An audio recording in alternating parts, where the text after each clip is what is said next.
उधर लोमड़ी तेजी से आया, उसकी माँ को खा लिया। मुझे छोड़ के मत जाओ, मैं कैसे रहूंगी तुम्हारे बिना। माँ, मुझे आपकी बहुत याद आएगी, मुझे कौन प्यार करेगा। माँ उठो। लेकिन अब माँ उठे तो कैसे उठे, क्योंकि वो मर चुकी है। आके घर में रोने लगी। सब लोग गांव वाले इकट्ठे हो गए। क्या हुआ क्या हुआ? पता चला कि उसकी माँ को एक लोमड़ी ने खा लिया। फिर वो कुछ समय बीत गया, चिड़िया अकेले रहने लगी। उसके पिता हमेशा की तरह अपना ड्यूटी जाते आते काम करते। ऐसे समय बीतता गया। एक दिन उसके पिता बाहर गए। सब लोग ने कहा इंतजार कर रही है कि माँ अभी आई नहीं, क्या कर रही है, बहुत देर हो चुका।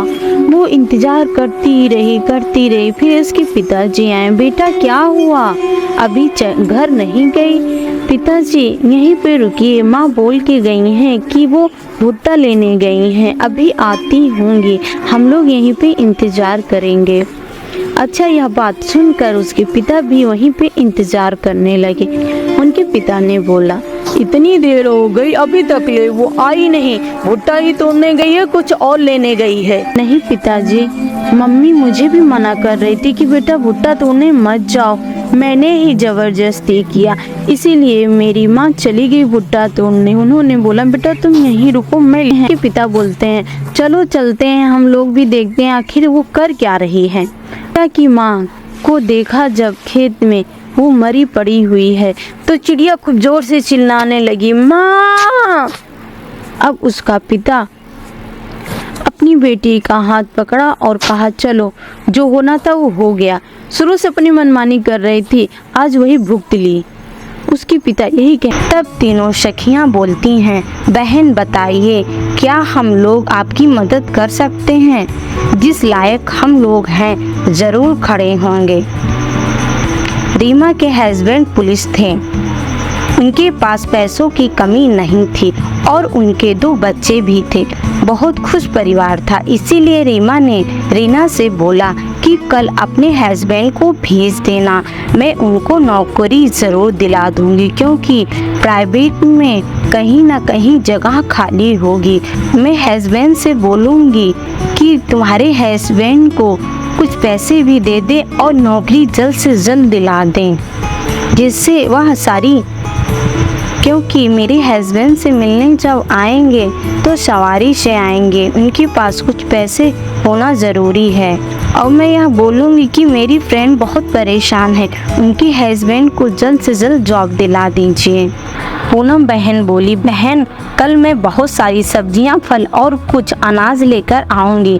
मेरे हस्बैंड किसान हैं जो खेती में काम करते हैं, गाय भैंस पालते हैं, लेकिन फिर भी हम आपकी मदद करेंगे। अगर रीमा बहन तुम्हारे हस्बैंड को जॉब दिला देती हैं तो कोई बात नहीं है, नहीं तो अपने हस्बैंड को भेज देना। मेरे यहाँ से कुछ जानवर लेकर जाएं जो दूध देती है, वह दूध निकाल के उनको बेचकर और पैसे कमाएंगे, जिससे तुम्हारी परिस्थितियाँ धीमे धीमे ठीक हो जाएंगी।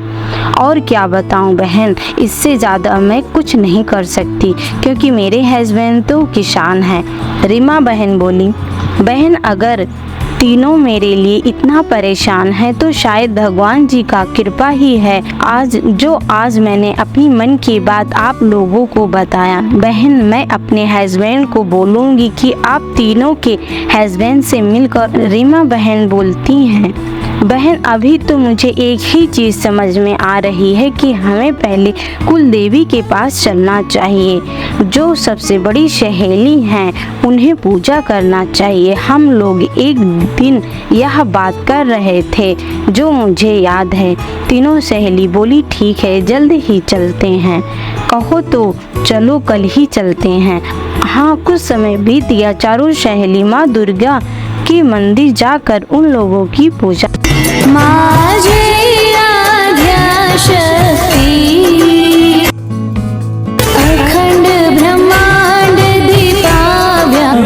रीना के हस्बैंड को जॉब मिल गई, उन लोगों की हर परेशानी दूर हो गई।